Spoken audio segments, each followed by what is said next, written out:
Hi friends, ఎలా ఉన్నారు? అలసట మనలో చాలా మందికి ఎందుకు వస్తుంది అంటే విపరీతంగా మన శరీరం అలసిపోవడం వల్ల అని చెబుతారు. లేదా ఎక్కువ పని చేసినప్పుడు అలసట అనేది కామన్ గా వస్తుంది అని చెబుతూ ఉంటారు. కానీ కొందరికి ఏ పని చేయకపోయినా అలసట అనేది వస్తూ ఉంటుంది. రాత్రి పడుకునేటప్పుడు అలసిపోయినట్టు ఉంటారు. ఉదయం లేవగానే అలసిపోయినట్టే ఉంటారు. పోనీ రోజంతా ఏమైనా చురుగ్గా ఉంటారు అంటే అది కూడా ఉండదు. ఏ పని చేయడానికి మనస్సు రాదు. ఎప్పుడూ నీరసంగా, ఓపిక లేనట్టుగా ఉంటారు. మరి దీనికి కారణం ఏంటి అంటే తరచుగా ఇలా నీరసానికి గురయ్యే వాళ్ళ గురించి వైద్య నిపుణులు ఏం చెబుతున్నారు అంటే ఐరన్ లోపం వల్ల ఇలా జరుగుతుందని చెబుతున్నారు. మరి ఈ ఐరన్ లోపం వల్ల ఇంకా ఎలాంటి దుష్ప్రభావాలుంటాయి?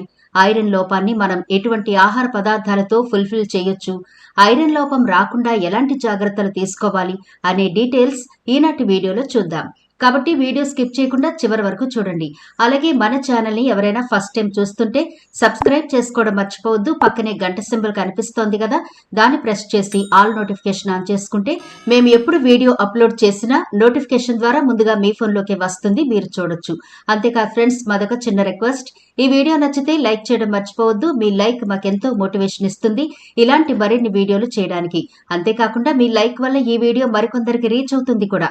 కాబట్టి మర్చిపోకుండా లైక్ చేయండి ఫ్రెండ్స్. ఇక టాపిక్ లోకి అయితే వెళదాం. ఆడవారికి, మగవారికి శరీరంలో ఉండాల్సిన ఐరన్ శాతం వేర్వేరుగా ఉంటుంది. సాధారణంగా ఒక ఆరోగ్యకరమైన పురుషుడి శరీరంలో 3.8 గ్రాముల ఐరన్ ఉండాలి. అదే మహిళల విషయానికి వస్తే వారిలో సాధారణంగా 2.3 గ్రాముల ఐరన్ ఉండాలి. పీరియడ్స్ కారణంగా మహిళలు ప్రతి నెల రక్తాన్ని కోల్పోవడం వల్ల వారికి ఐరన్ లోపం వచ్చే అవకాశాలు ఎక్కువ ఉంటాయి. అందుకే మహిళలు ఐరన్ అధికంగా ఉండే ఆహారాన్ని తీసుకోవడంపై ప్రత్యేక శ్రద్ధ పెట్టాలి. మన శరీరానికి ఐరన్ చాలా ముఖ్యమైన పోషకం. శరీరంలో రక్తం తయారవడానికి, ముఖ్యంగా ఎర్ర రక్త కణాల్లో ఉండే హిమోగ్లోబిన్ ఉత్పత్తికి ఐరన్ అవసరం. హిమోగ్లోబిన్ మన ఊపిరితిత్తుల నుంచి ఆక్సిజన్ ని శరీరంలోని అన్ని భాగాలకు చేరవేస్తుంది. దీంతో మన కండరాలు, మెదడుతో పాటు అన్ని అవయవాలు సరిగ్గా పనిచేస్తాయి. ఐరన్ శరీరంలో శక్తి ఉత్పత్తికి కూడా తోడ్పడుతుంది. అందుకే ఐరన్ లోపం లేకుండా చూసుకోవడం చాలా ముఖ్యం. ఐరన్ లోపం కేవలం శారీరక బలహీనతకు మాత్రమే పరిమితం కాదు. ఇది మన రోగ నిరోధక శక్తిని కూడా దెబ్బతీస్తుంది. ఐరన్ తగ్గితే శరీరంలోని రోగ నిరోధక కణాలు సరిగ్గా పనిచేయవు. దీనివల్ల మనం తరచుగా జలుబు, దగ్గు, ఇతర అంటువ్యాధులకు గురయ్యే అవకాశం పెరుగుతుంది.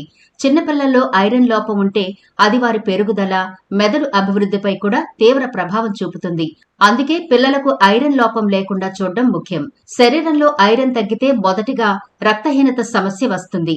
ఈ సమస్య వల్ల శరీరం సరిపడా హిమోగ్లోబిన్ ని ఉత్పత్తి చేయలేదు. ఫలితంగా శరీరంలోని అవయవాలకు సరైన మొత్తంలో ఆక్సిజన్ అందదు. దీంతో కళ్లు తిరగడం, తలనొప్పి, అలసట, బలహీనత వంటి లక్షణాలు కనిపిస్తాయి. కొన్ని సందర్భాల్లో ఛాతీలో నొప్పి, గుండె వేగంగా కొట్టుకోవడం, శ్వాస తీసుకోవడంలో ఇబ్బందులు కూడా ఎదురుకావచ్చు. ఐరన్ లోపం తీవ్రమైతే అది గుండె సంబంధిత సమస్యలకు దారితీయొచ్చు. మీ శరీరంలో తగినంత ఇనుము లేనప్పుడు మీ ఎర్ర రక్త కణాల నుండి రక్తంలో ఆక్సిజన్ ను మోసుకెళ్లే హిమోగ్లోబిన్ అనే అణువును మీ ఎముక మధ్య తయారు చేయలేదు. అలాగే మీ శరీరంలో తగినంత హిమోగ్లోబిన్ లేనప్పుడు మీ రక్తం శరీరమంతటా ఆక్సిజన్ ను తీసుకెళ్లలేదు. ఫలితంగా మీరు చాలా అలసటగా కనిపిస్తారు. మీ చర్మం పాలిపోయినట్టు, చేతులు, పాదాలు చల్లగా ఉన్నట్టు గమనించాలి. ఐరన్ లోపం వల్ల వచ్చే రక్తహీనత వల్ల మీకు కళ్లు తిరగడం లేదా తల తేలిపోతున్నట్లు అనిపించడం, అప్పుడప్పుడు ఛాతీ నొప్పి, వేగవంతమైన హృదయ స్పందన మరియు ఆయాసానికి కారణం కావచ్చు. కొందరికైతే ఐస్ ఎక్కువ తినాలనిపిస్తుంది. కొంతమందికి మట్టి తినాలి అనే కోరిక కూడా కలుగుతుందట. ఇవన్నీ ఐరన్ లోపం వల్ల వచ్చే రక్తహీనత లక్షణాలు. ఐరన్ లోపం మన శారీరక ఆరోగ్యంపైనే కాదు, మానసిక ఆరోగ్యం, ఏకాగ్రతపై కూడా ప్రభావం చూపుతుంది. ఐరన్ లోపం ఉన్నవారు తరచుగా ఆందోళన, డిప్రెషన్ వంటి సమస్యలతో బాధపడతారు. దీంతో పాటు జ్ఞాపక శక్తి తగ్గడం, ఏకాగ్రత లోపించడం, చదువు లేదా పనిపై శ్రద్ధ పెట్టలేకపోవడం వంటి సమస్యలు ఎదురవుతాయి. ఐరన్ లోపాన్ని సకాలంలో గుర్తించి దానికి చికిత్స చేయించుకుంటే ఈ సమస్యల నుంచి బయటపడొచ్చు. ఐరన్ అధికంగా ఉండే ఆహార పదార్థాలైన ఆకుకూరలు, బెల్లం, డ్రై ఫ్రూట్స్, మాంసం వంటివి తీసుకోవడం ద్వారా ఈ లోపాన్ని అధిగమించవచ్చు. తీవ్రమైన ఐరన్ లోపం ఉంటే సాధారణంగా గుండె దడ ఎక్కువ ఉంటుంది. గుండె కొట్టుకోవడం కూడా చాలా స్పీడ్గా ఉంటుంది.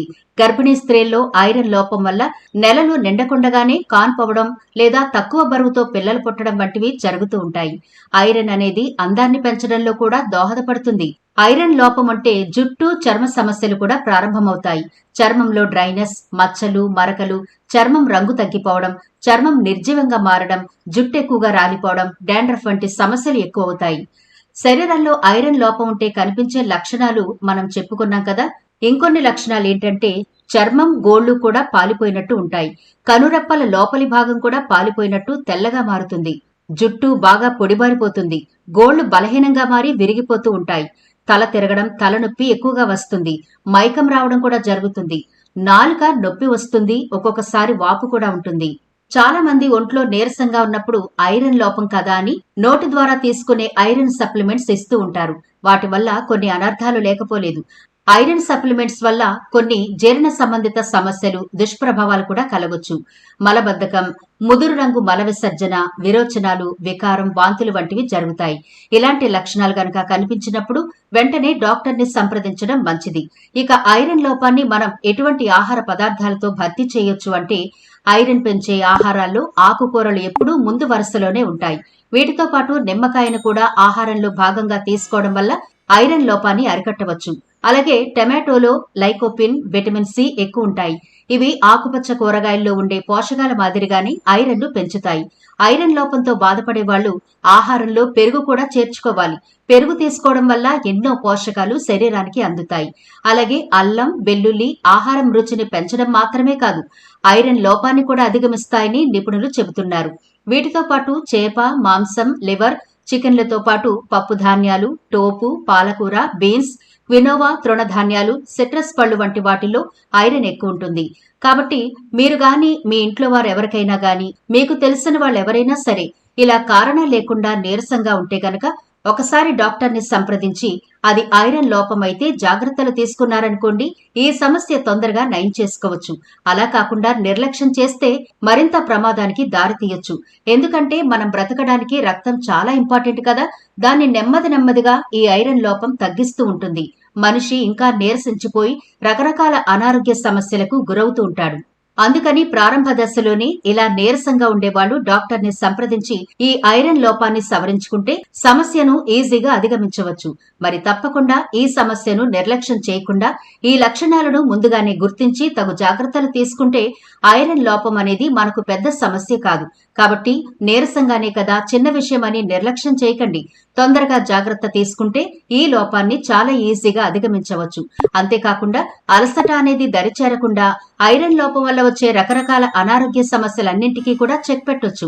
కాబట్టి ఒకసారి మిమ్మల్ని మీరు చెక్ చేసుకుని ఈ విధంగా ఈ లక్షణాలు గనక ఉంటే తొందరగా జాగ్రత్త పడండి.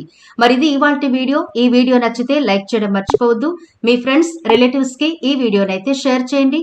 ఛానల్ ని సబ్స్క్రైబ్ చేయడం మర్చిపోకండి. మరో ఇంట్రెస్టింగ్ వీడియోతో మళ్ళీ కలుద్దాం.